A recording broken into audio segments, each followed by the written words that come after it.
Hello, এখন ready হয়ে আমরা যাব এই যে স্কুটি নিয়ে ঘুরতে। কোথায় যাব? গঙ্গার পাড়ে যাব।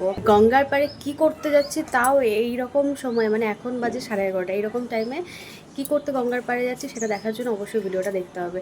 যদিও আজকে কিন্তু মেঘলা ওয়েদার, রোদ একটুও নেই, তাই বেশ মজা হবে। আর গঙ্গার পাড়ে তো জানোই কীরকম হাওয়া যায়, তো চলো দেখা যাক। আর হ্যাঁ, স্কুটি কিন্তু অবশ্যই আমিই চালাবো। এই যে আমার পুকুসোনাটা, একে এখন চালিয়ে নিয়ে যাব আমরা ঘুরু ঘুরু করতে। বাবা একদমই আমাকে চালাতে দিতে ভরসা পাচ্ছিল না, তাই বাবা নিজেই প্রথমে চালালো আর আমাদেরকে পেছনে বসিয়ে দিল। আমরা এখন চলে এসেছি রাইস মিলে, কারণ বাবা পুজো করবে, তাই পুজোর ফর্দ দিতে এসেছে। ওই যে বাবা আর আমরা দুজন দাঁড়িয়ে রয়েছি। তো আবার ঘুরতে আসবে বলে তাড়াতাড়ি স্নান করে নিয়েছে।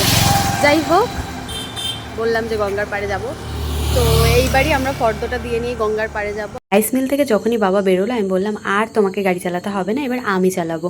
কিন্তু রাস্তায় এত গাড়ি চলছিল যে বাবা ভীষণ ভয় পাচ্ছিল, তাই ঠাকুরকে ডাকছিল যে কিছু যাতে না হয়। কিন্তু আমি বললাম যে আমাকে একটু ভরসা করে দেখো, আমি ঠিক পারবো তোমাদেরকে নিয়ে গাড়ি চালাতে।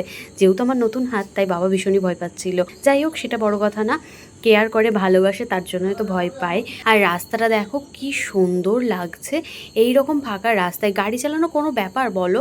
আমি জানি রাস্তাটা ফাঁকা থাকবে, তার কারণেই আরও সাহস দেখে আমি গাড়িটা নিয়েছি। আমাদের প্ল্যানটা কিন্তু একটু চেঞ্জ হয়েছে। প্রথমে আমাদের ঠিক হয়েছিল যে আমরা রাইস মিল থেকে গঙ্গায় যাব, কিন্তু না, পরে দেখলাম যে মেঘলা ওয়েদার, যখন তখন বৃষ্টি নামতে পারে, তাই আমরা কিন্তু গঙ্গায় যাই। আমরা ঠিক কোথায় যাচ্ছি তা তোমরা ভিডিওটা দেখলেই পুরোটা বুঝতে পারবে। গঙ্গায় আসেনি, আমরা এসেছি আমাদের চূর্ণী নদীতে।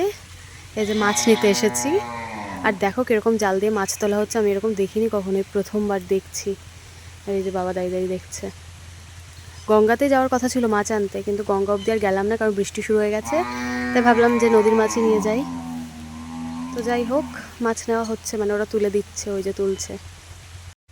আর সিমি আর আমি এখানে দাঁড়িয়ে দাঁড়িয়ে দেখছি। মাছ নেওয়া হয়ে যাবে, চলে যাবো বাড়ি। এটাই ছিল আমাদের আজকের কাজ। কিন্তু বৃষ্টি শুরু হয়ে গেল। দেখ, এতক্ষণ সারা রাস্তা সেভাবে বৃষ্টি হয়নি, হালকা হালকা হচ্ছিল। এখানে এসে দেখি বৃষ্টি শুরু হয়ে গেছে। যাই হোক, মাছটা নিয়ে নিই, তারপর তোমাদেরকে দেখাচ্ছি। মাছ তোলা হয়ে গেছে, এখন সেগুলোকে ব্যাগের মধ্যে রাখছে। আর মাছগুলো তো জ্যান্ত মাছ, তা দেখতেই পারছো, একদম নদী থেকে তুলে তারপরে এই ব্যাগে রাখা হলো। আর ব্যাগ থেকে নিয়ে তারপরে প্যাকেটে ভরে দেবে। এখানে কিন্তু এক রকমের নয়, বরং অনেক রকমের মাছ রয়েছে, যেমন কই মাছ, বাটা মাছ, আরও অনেক রকমের কী কী মাছের নাম বললো সেগুলো রাখা রয়েছে। যাই হোক, এই মাছগুলো এই যে প্যাকেটে ঢালা হচ্ছে। আর কীরকম লাফাচ্ছিল মাছগুলো দেখো, প্যাকেটটা দেখলেই বুঝতে পারবে। বাবা মাছ খেতে ভীষণ পছন্দ করে। কয়দিন ধরে সকালবেলায় গঙ্গা থেকে তোলা মাছ, যেগুলো বিক্রি করা হয়, মানে গঙ্গার পাড়েই বিক্রি করে, সেখান থেকে গিয়ে বাবা কিনে আনতো। কিন্তু আজকে আর গঙ্গায় যায়নি, তাই নদীর এখান থেকে আমরা মাছটা কিনে নিয়ে গেলাম।